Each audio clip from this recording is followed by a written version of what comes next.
नमस्कार, मैं professor S Narayan Raju YouTube channel में आप सबका पुनः स्वागत करता हूँ। आधुनिक हिंदी महाकाव्य कामायनी और कामायनीकार जयशंकर प्रसाद, इसके साथ साथ कामायनी से संबंधित विभिन्न विषयों की जानकारी की इस श्रृंखला में आज कामायनी के एक मुख्य पात्र ईड़ा है। तो ईड़ा से संबंधित जानकारी मैं देना चाहता हूँ। ईड़ा का चरित्र चित्रण कीजिए, ऐसे भी प्रश्न पूछा जा सकता है। ईड़ा कामायनी की एक महत्वपूर्ण नारी पात्र है, इसमें कोई संदेह नहीं है। डॉक्टर प्रतिपाल सिंह के शब्दों में ईड़ा भौतिकवाद पर श्रद्धा रखने वाली बुद्धिमती और तार्किक है, साथ ही सौंदर्य से युक्त है।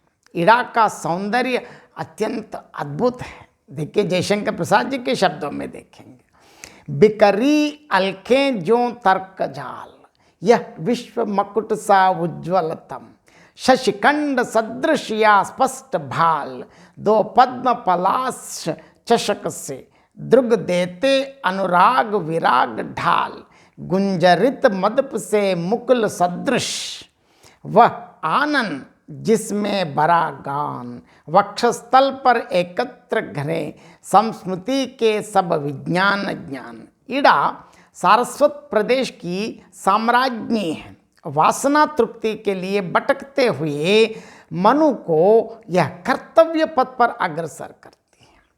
मनु की वह सारस्वत प्रदेश का राज्य प्रबंधक बनाती है। यह ईड़ा का ही आकर्षण था कि मनु पुनः कर्मरत होते हैं। ईड़ा अपनी बुद्धि पर विश्वास रखती है, विज्ञान पर भी उसकी पूर्ण आस्था है। वह मनु से कहती है, हाँ तुम ही हो अपने सहाय, जो बुद्धि कहें उसको ना मानकर फिर किसकी नर शरण जाए, तुम जड़ता को चैतन्य करो, विज्ञान सहज साधन उपाय, यह अखिल लोक में रहे चाहे। कामायनी में चित्रित ईड़ा के चरित्र के दो पक्ष हैं, अनुज्ज्वल पक्ष एवं उज्ज्वल पक्ष। प्रथम रूप में यह बुद्धि की प्रतीक है और बुद्धिवाद के अतिरेक के कारण उसमें अनेक दुर्बलताएं हैं। वह भौतिक उन्नति को ही सर्वस्व मानने वाली है, मानती भी है। जगत के रचयिता के प्रति संदेह एवं उपेक्षा का भाव रखती है तथा मनु को मदिरा प्याले पिलाकर विलासोन्मत्त बनाती है। देखिए, ईड़ा डालती थी वह आसव, जिसकी बुझती प्यास नहीं, तृषित कंठ को पी पी कर भी जिसमें है विश्वास नहीं। ईड़ा लौकिक व्यवहार में निपुण है। दूसरे रूप में ईड़ा स्वावलंबिनी, करुणाशील, कोमलतायुक्त, अपनी भूल स्वीकार करके सत्पथ पर जानने वाली तथा मनु की निष्पक्ष परामर्शदात्री भी है। मनु को अपनाने में उसका निजी स्वार्थ निहित है। श्रद्धा ने मनु को इसलिए अपनाया था क्योंकि वह उनके दुखी और निराश जीवन में आशा की मधुर मंदाकिनी का संचार करना चाहती थी। अपनी ममता, मधुरिमा और अगाध विश्वास से मनु के अंतर की व्याकुलता का शमन करना चाहती थी और अपनी अनंत करुणा और कोमलता के कारण मनु के विक्षुब्ध हृदय को देख द्रवित हो उठी थी। परंतु ईड़ा मनु को अपने स्वार्थ भाव के कारण अपनाती और सारस्वत प्रदेश के राज्य प्रबंध को सुचारू रूप से संचालित करने के लिए मनु को राज्य प्रबंधक के रूप में नियुक्त करती है। ईड़ा अपने व्यक्तित्व की रक्षा करने में सदैव सजग है। अहमवादी और अधिकार लोलुप मनु जब उस पर अपना एकाधिपत्य स्थापित करने की चेष्टा करते हैं तो वह उनका घोर विरोध करती है। मनु के प्रेम पाश में आबद्ध होकर वह लोक मर्यादा की जंजीरों को तोड़ना नहीं चाहती। ईड़ा में राजनीतिज्ञ कुशलता है जिसके द्वारा वह सारस्वत प्रदेश को संपन्नता प्रदान करती है। ईड़ा के चरित्र में उदार हृदय श्रद्धा के संपर्क में आने पर एक परिवर्तन आ जाता है। श्रद्धा के जीवन को दुखी बनाने में वह अप्रत्यक्ष रूप से अपना हाथ समझ ग्लानि से बर उठती है और श्रद्धा के समक्ष अपने अंतर की ग्लानि इस प्रकार व्यक्त करती हैं। यहाँ देखेंगे, तिस पर मैंने छीना सुहाग, हे देवी तुम्हारा दिव्य राग। मैं आज अकिंचन पाती हूँ, अपने को नहीं सुहाती हूँ। मैं जो कुछ भी स्वर गाती हूँ वह स्वयं नहीं सुन पाती हूँ।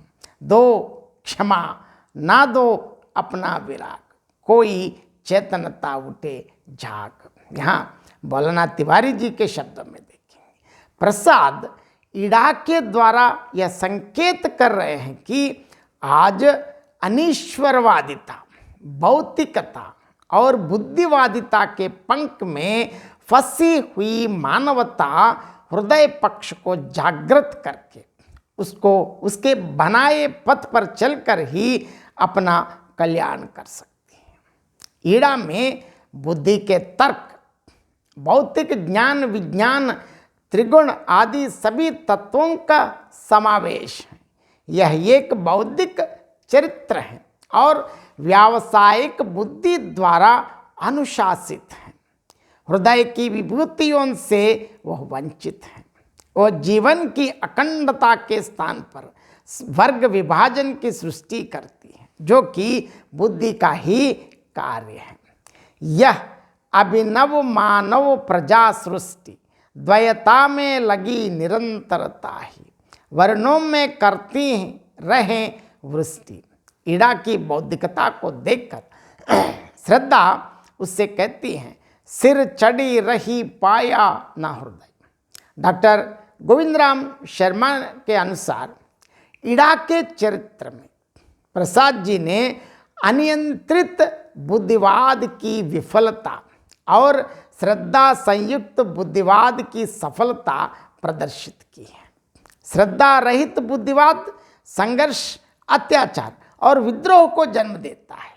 देखिए, श्रद्धा रहित बुद्धिवाद संघर्ष, अत्याचार और विद्रोह को जन्म देता है, परंतु श्रद्धा समन्वित होकर वो मानवता को वास्तविक सुख और शांति प्रदान करने की क्षमता रखता है। इसको मैं दोबारा इन शब्दों को मैं आपको याद दिलाना चाहता हूँ और एक बार रिपीट करना चाहता हूँ। देखिए, श्रद्धा रहित बुद्धिवाद संघर्ष, अत्याचार और विद्रोह को जन्म देता है, परंतु श्रद्धा समन्वित होकर वह मानवता को वास्तविक सुख और शांति प्रदान करने की क्षमता रखता है।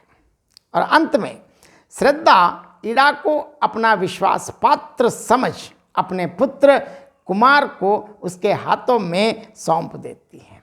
उस समय ईड़ा जो कृतज्ञता व्यक्त करती है उसमें बुद्धि का नहीं हृदय का प्राधान्य है। हे देवी, तुम्हारा स्नेह प्रबल, बन दिव्य श्रेय उद्गाम अविरल, आकर्षण गण सा वितरे जल, निर्वासित हो संताप सकल। कह ईड़ा प्रणत ले चरण दूल, पकड़ा कुमार कर मृदुल फूल। देखिए, ईड़ा और कुमार का यह सम्मिलन बुद्धि और हृदय का मिलन है। यही समन्वय ही संसार में भी सुख और शांति पाने का साधन है। श्रद्धा यदि तृप्त है तो ईड़ा तृष्णा, किंतु तृष्णा के महत्व को भी हम अस्वीकार नहीं किया जा सकता, क्योंकि तृष्णा की तीव्रता में ही तृप्ति का महत्व पता चल जाता है।